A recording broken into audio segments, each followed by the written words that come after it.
My name is Chelsey Bitner. I'm a pharmacy tech at Mercy and Rogers, or I was a pharmacy tech at Mercy and Rogers. I was suspended as of 4 o'clock yesterday afternoon. There have been a few things that have been talked about this morning that I would really like to hone in on. Our second speaker, the attorney, 600,000 deaths from COVID. I would like to remind you that as of about 6:30 this morning, there were 569,293 adverse reactions according to VAERS. Even if all of those adverse reactions are not attributed directly to the vaccine or normal vaccine reactions, only 1% of side effects are reported to VAERS. It's pretty telling to me. As a pharmacy technician, I go on the COVID unit multiple times a day.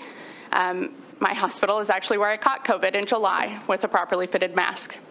I was one of my family of 7 that got sick. I'm obviously unvaccinated. When I caught COVID, I developed symptoms, and I was able to quarantine myself and keep my family safe. Nobody in my family got sick.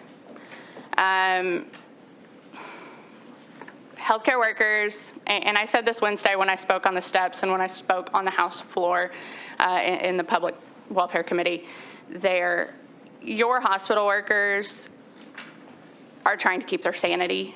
We were put on pedestals 18 months ago and hailed as heroes, and big business has now put a rope around our neck and kicked those pedestals out from under us. We are left swinging. We were offered up as sacrificial lambs for a common good, the same common good that we have served for the last 18 months. We have stared COVID in the face every day for the last 18 months and never blinked. We never shied away from it. We never put our safety above our patients, ever. We get into healthcare to serve. We don't get into healthcare for the pay or the schedule. Couple of things. If you think that your healthcare workers aren't being retaliated against and humiliated, unfortunately, you're wrong. We've been called everything from uneducated to plague rats. I walked out of my hospital yesterday having given the last 3.5 years of my life to my license plate stolen in the parking lot. I made a very public Facebook post about a month ago expressing my concern about my story, shared 41,000 times. I have no doubt that my plates were stolen because of my vaccination status. No doubt.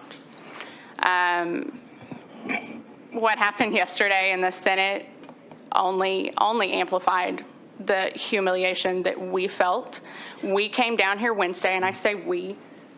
There's a group of us. I see several friendlies in here that were here Wednesday as well. We drove down. I got up at 3:30 this morning to be here in time because we had senators yesterday that claimed that they weren't given enough time to get their constituents here. We made arrangements to get off work and to drive down here and be here.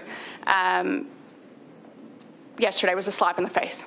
Yesterday was a slap in the face to the work that we did on Wednesday, to everything that we got accomplished on Wednesday. You might as well spit in my face. I applied for a religious exemption August 15th. I was denied less than 24 hours later by a panel of strangers in St. Louis. A panel of strangers who thought that they were competent enough, that I was their hero, and I was a stranger to them. They decided my fate and the fate of my children and my family as strangers. You know, I used to wear this as a badge of honor. It's worthless to me now. That was turned off at 3:30 yesterday. I couldn't access my own department for an employee that I'm still, or an employer that I'm still an employee under. I saved lives for 18 months, and they don't trust me to get into my own department.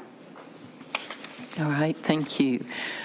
Committee, any questions for this witness? Seeing none, thank you so very much.